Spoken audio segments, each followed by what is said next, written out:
Did you know that if you purchased a home in Wando, you could save over $1 million compared to homes in Mount Pleasant or Daniel Island itself, while only being 15 minutes away from those areas? Well, if you love living in a smaller community in the thick of nature but close to big city amenities, Wando could be the perfect spot. It's Daniel Island living without the price tag, and it's sandwiched in between the two most affluent suburbs in the entire Charleston metro. But this area has some nuances that not everyone will love, so let's dive right in. Wando is located on the northern outskirts of Daniel Island and is right next to the Wando River, hence the name. It's about a 15-minute drive from downtown DI, Credit One Stadium, and all the parks and amenities located there. It's just minutes away from Mount Pleasant, right across Highway 41. Wando is not an official town or city, but more of a neighborhood just outside of Daniel Island. It's less developed than other areas in Charleston, so you won't find numerous amenities here, but you do have access to all of the public amenities on DI. That said, you won't have access to Daniel Island's private clubs unless you want to pay the $140,000 non-refundable fee. When you look at this area on a map, you'll see the name Kanoi, and it's the neighboring peninsula that spans 9,000 acres, including Wando. To the north, this area borders Francis Marion National Forest, and to the south, it borders areas in Daniel Island that are not incorporated into the master plan community itself. So for the scope of this video, we are going to focus on everything to the north of Knoll Creek, which is right here on the map to keep things simple. Because Wando is less developed, it's a great spot if you love living in a smaller, slower-paced community that offers more privacy. A huge pro of living in Wando is that Highway 41 connects to Mount Pleasant, which is one of the most amenity-rich cities in the Charleston metro. The closest beach to Wando is Isle of Palms, which is only about a 30-minute drive away, as is downtown Charleston itself. Now that we know more about Wando's location, let's talk about home prices and styles. In September 2025, the median sales price for a single-family home here was $890,000, and for townhomes or condos, the median sales price was just shy of $360,000. When you take into consideration the median sales price for a single-family home on Daniel Island was $2.2 million, that same month, the homes in Wando are nearly 60% more affordable.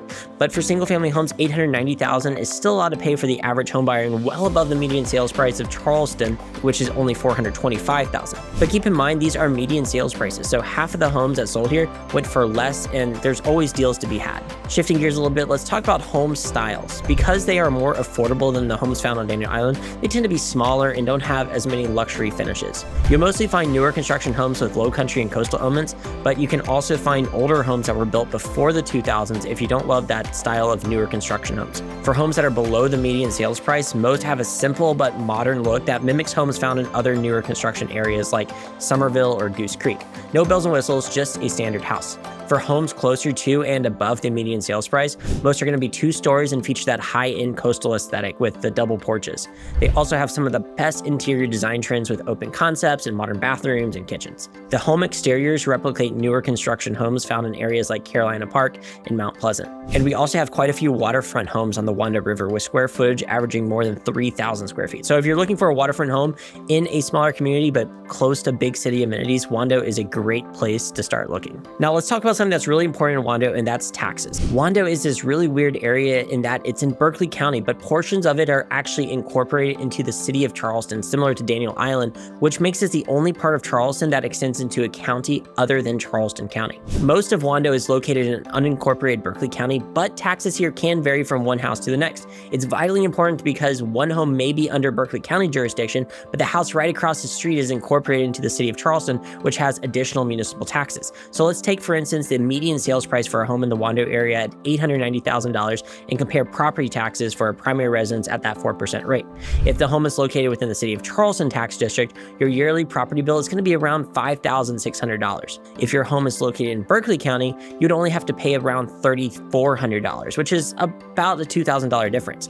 Keep in mind that I used the 4% rate, so if you're looking to buy a second home in Wando, you'd be taxed at the 6% rate, and the gap in taxes would be even higher. I'm not going to dive into the pros and cons of living within the city of Charleston versus unincorporated Berkeley County for the sake of this video, but for the lifetime of your ownership, those extra taxes add up in a big way, especially if you're trying to move here on a budget. Another important thing to touch on is traffic. One of the downsides of living in Wando is the traffic along Clements Ferry Road, because it's primarily a 2 to 4 lane highway and it can get pretty backed up during rush hour, especially around school drop-off and pickup times or when construction is active near the I-526 intersection. While it's the main route connecting residents to Daniel Island and Mount Pleasant, the limited lanes mean any slowdown can ripple quickly. On On the other side of Wando is Highway 41, and it serves as one of the main routes connecting Wando and northern Mount Pleasant. This road has seen a big increase in traffic as new neighborhoods in the Wando, Kanoi, and the Huji areas have exploded. Because it's still mostly a two-lane road, congestion can build up during morning and evening rush hours, especially near the intersection with Highway 17 and Mount Pleasant. Outside of those times, though, traffic tends to flow smoothly, offering an easy drive towards Huji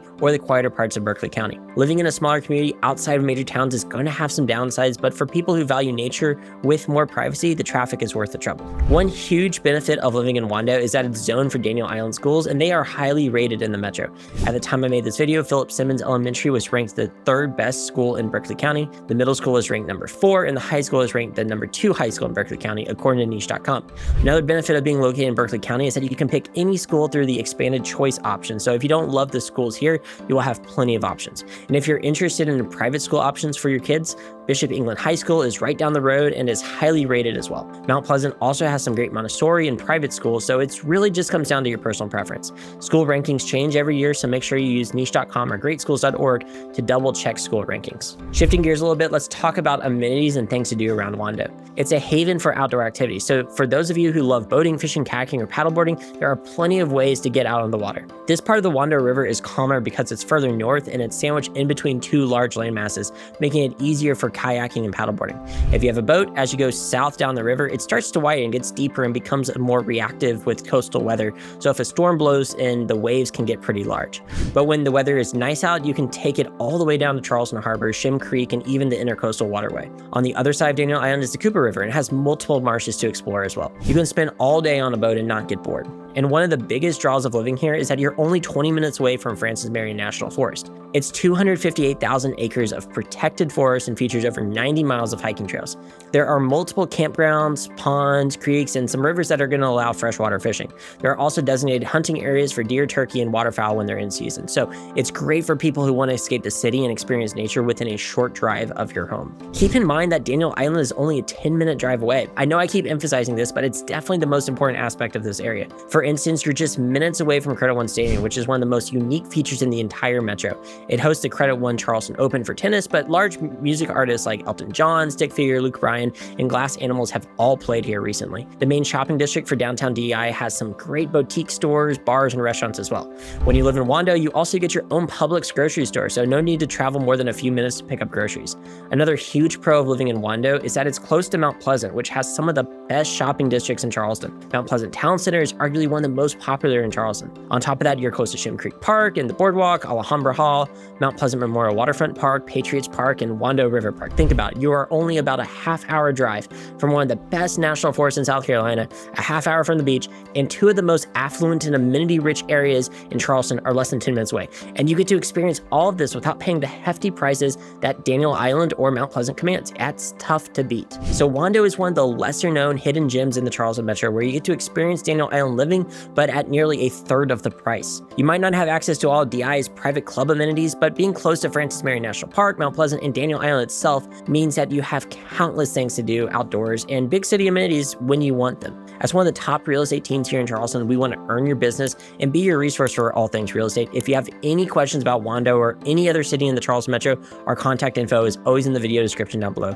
Thanks for watching, and I'll see you in the next video.